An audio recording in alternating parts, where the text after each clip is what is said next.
कोई तन दुखी कोई मन दुखी, कोई धन बिन रहत उदास। थोड़े थोड़े सब दुखी, सुखी संत का दास। संतोषी सदा सुखी। एक बार किसी महाराजा ने किसी दूसरे राजा पर चढ़ाई में विजय प्राप्त कर ली। उस चढ़ाई में उस राजा के कुटुंब के सभी लोग मारे गए। अंत में महाराज ने सोचा कि अब वह राज्य नहीं लेगा और राज्य में जो कोई बचा हो उसको यही राज्य सौंप देंगे। ऐसा विचार कर महाराज अपने वंशज की तलाश करने के लिए निकला। एक आदमी जो घर गृहस्थ छोड़कर जंगल में रहता था वही बच गया था। महाराज उस पुरुष के पास गए और बोले, जो कुछ चाहते हो वह ले लो। महाराज ने यह सोचकर बोला कि वो राज्य मांग ले, क्योंकि उससे बढ़कर और क्या मांगेगा। इसीलिए कहा, जो इच्छा है वो ले लो। वह पुरुष बोला, मैं जो कुछ चाहता हूँ वो आप देंगे? महाराज बोले, हाँ हाँ दे दूंगा।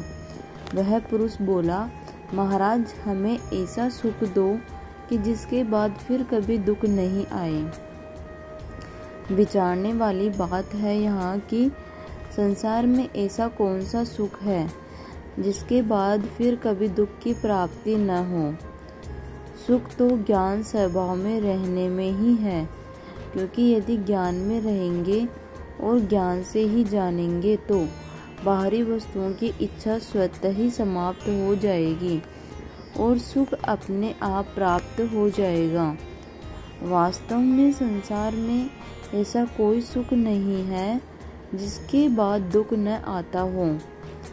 फिर महाराज ने हाथ जोड़कर कहा कि क्षमा करो, मैं इस चीज को तो नहीं दे सकता, दूसरी और कोई चीज मांगिए।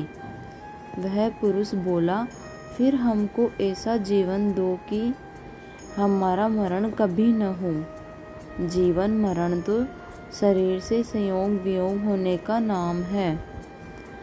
आत्मा का जीवन मरण कभी भी नहीं होता। आत्मा तो अमर तत्व है। महाराज ने फिर हाथ जोड़कर कहा कि मैं यह भी नहीं दे सकता, आप कुछ और मांग लीजिए।